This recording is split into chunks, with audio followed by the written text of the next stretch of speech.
Masu kallon mu assalamu alaikum wa rahmatullahi wa barakatuh. Barkamu da wannan lokaci da farin cikin kasancewa da ku.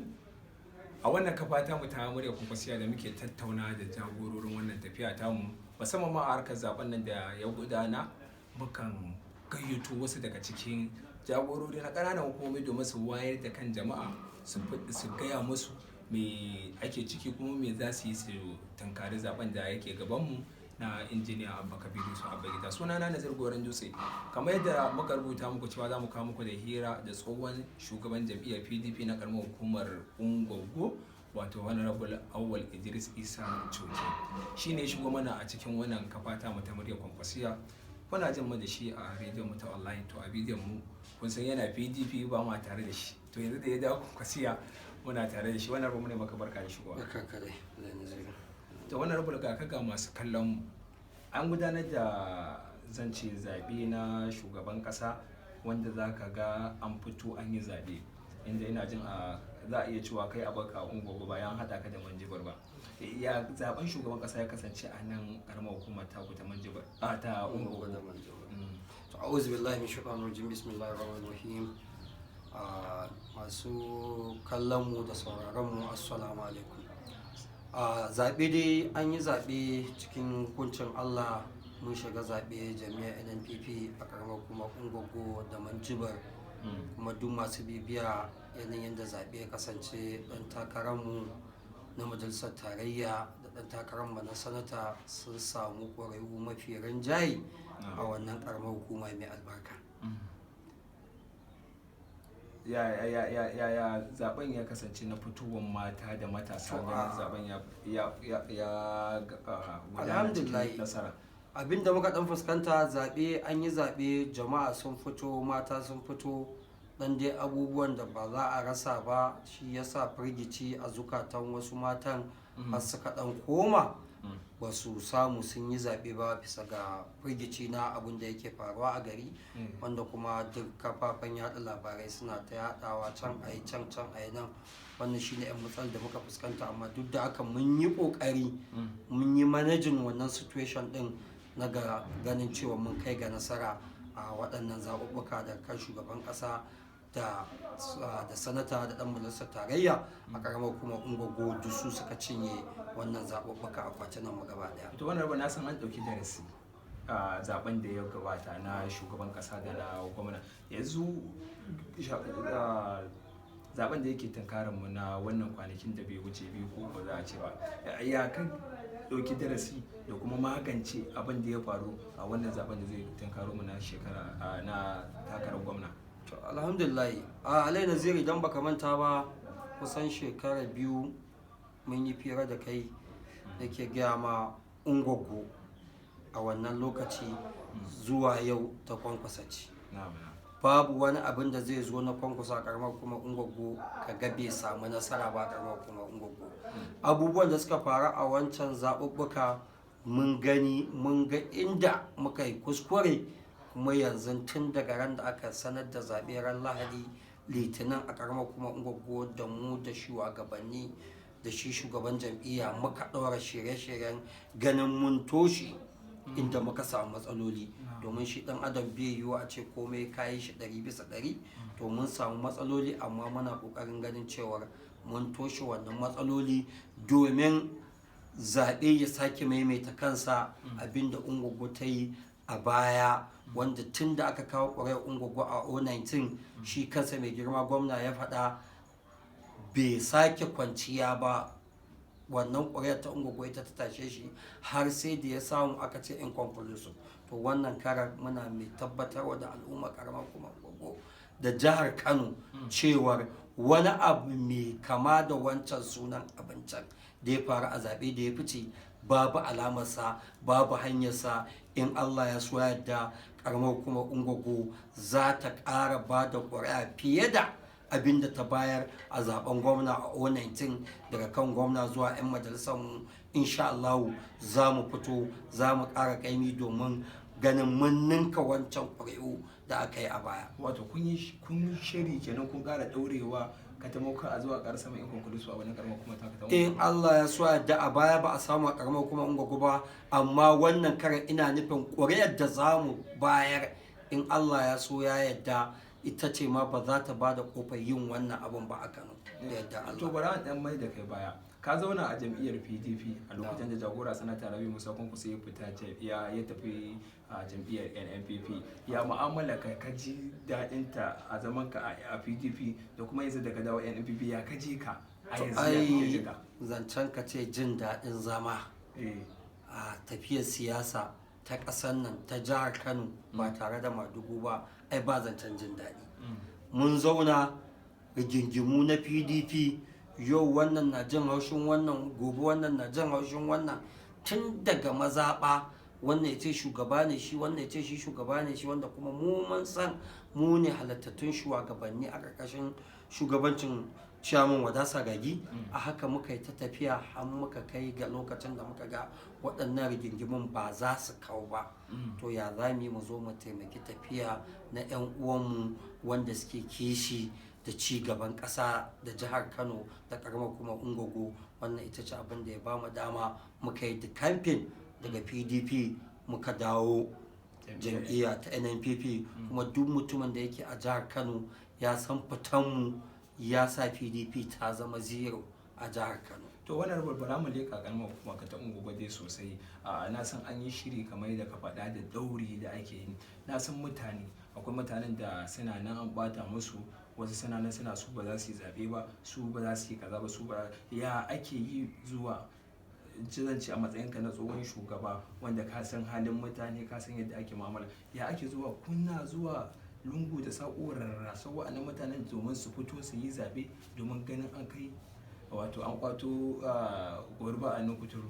To alhamdulillah, ka san ita rayuwa yau ko tsakaninka ne da iyalinka, dole yau ka ɓata musu, dole yau ka daɗaɗa musu. So mun samu waɗannan matsaloli wanda mukan bi cikin dare da rana domin mu nemi afuwan waɗanda aka ɓata ma. Wani ma sai mun je sai ka ga maino abu ne, rashin fahimta ne, ko daga can sama saƙon ya taho, wani saboda sa ransa a mazaɓarsa ya tara saƙon. Wannan shine matsalolin da muka dinga samu, amma alhamdulillah zuwa yanzu cikin kaso 100 mun kawar da kaso 99. Muna bibiya muna tuntuɓa wanda aka ɓata, muna ba su haƙuri, kuma muna ganin aiki a aikace ga duk wanda muka je wajen shi. Bacin mun baro shi za mu je ya kira tararraka na a zo an yafi juna, a zo a yi tafiyan nan, wanda ina ganin Allah ya sha da ƙaramar kuma Ungogo ba mu da wata barakar da za ta tada mana hankali har ta kai ga hana mu cin zaɓe. Dole da yadda ka kai bai zama lallai a matsayinsa na ɗan takara a ce kowa ya so shi ba, amma abinda aka ce cikin kaso 100 kana da kaso 99. To ina ganin raguwar da suka zo su ma ba sakinsa za a yi ba, za a ci gaba da lallaɓo su domin su taho a zo a ga an yi tafiyar nan tare. To wannan rabar karamar kuma ta kuna da kalubale. Zan ce kalubalen da kuke tare da shi, kuna tare da cewa na karamar hukuma mai ci yanzu wanda ba dan jam'iyyar ku bane ba, ya fito ya yi kalamai a kafafen yada labarai musamman social media cewa da ya fada zabe gware a ce mai dan iska ne shi. To ya za ku tunkari wannan abu? Ba kana ganin ba firgici a wannan kalaman nasa?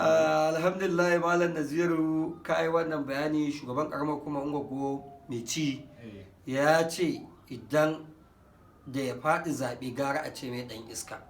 So ban san mu ja makalta ne mu da ni da kai da masu sauraron mu. Ta tabbata kalmar da ya ɗaura ma kansa ba mu muka ɗaura mai ba, ta tabbata a kansa. Ba na son mi wannan magana. Ka jira idan Allah ya ba mu nasara, an sake zaɓe, mun sake tiran matsayin shi da ƙasa, ta sake tabbata. Kalmar ni ba zan faɗe ta ba domin shi ya faɗa ma kansa. To kalmar da ya ɗora ma kansa za ta sake tabbata. Ba na son mu ja kan wannan magana. Ba zai zama muku firgici ba? Wallahi da shi da babu ba mu san ma yana yi ba. Yana da madafin iko, DPO na sani. Duk waɗannan mu wajen Allah muke nema, da Allah muka dogara, Allah ne zai mana. A baya ko ma sun da ba mu da shi, mun tsaya mun kare mun kawo karamar hukumar Ungogo.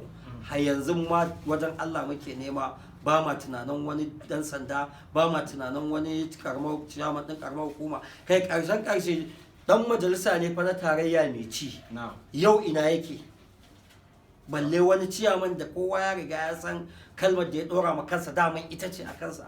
So ba mu da wani Malam Nazir ban san mu ta wata dogon magana kan wannan, idan da abubuwan da zai amfanar da al'umma karamar kuma Ungwaggo a yi mun tambaya mai bayani. Akwai raɗe-raɗe da zaka ji yana ta tashi game da mutane da wanda zaka na bata suna da yarfa da ake yi wa injiniya Abba Kabir Yusuf a kan zaben nan da gwamnatin jihar Kano ta ɗauki nauyi da wasu malamai marasa kishin ƙasa da ake fada suna ta so su aibata shi injiniya Abba Kabir Yusuf domin ganin ya kai wato ya faɗi. Wani irin kokari kake na wajen ganin ka wayar da kan mata, musamman su ake so a yi dabatin ɗin ƙwaƙwalwarsu, wato a goge tunaninsu akan Abba ya dawo kan su dan takararsu? Wani kokari kake ganin wayar da kan mutane? Wannan zancen ba haka bane, ba ƙarya ne.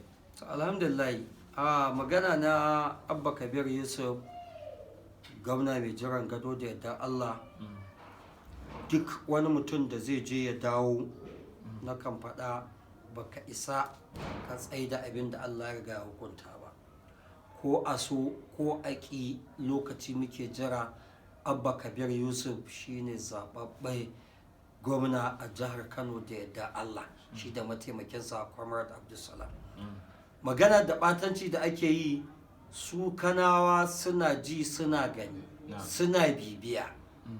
Ka dubi mutum kamar Abba Kabir Yusuf, ka ce mutumin da ya fito na fito da halin manzan Allah da manzan Allah waya. Abba Kabir da kowa ya san tushen gidan da ya fito gaba da baya, gidan malamai ya fito, a zo a ce wai ga wani magana.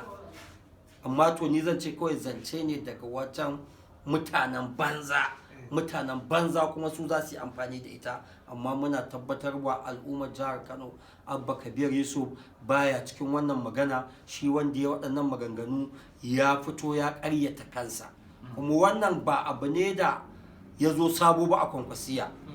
Ban san mu koma baya a 2011 da muka yi dawo akwai babban malamin da a garin nan, gari na Kano, ya ce muddin Allah ya ba ma Kwankwasa gwamnan jihar Kano, to ya yi ittifaki duk ibadar da ya daga zuwansa duniya zuwa wannan lokaci ba karɓar bace ba, kuma Allah ya zo ya ba Rabi Musa Kwankwaso. So mutane suke shiga wurin da ba nasu ba, tsakanin bawa da Allahnsa ba mai iya shiga. Mu dai muna Abba Kabir Yusuf kyakkyawan zato, mata su fito su zaɓi Abba Kabir Yusuf. Sun gani a yau cefane ya zama abin da ya zama, kuɗin makaranta ya zama abin da ya zama, asibiti ya zama abin da ya zama. Nakan ba wa mutane example da kaina.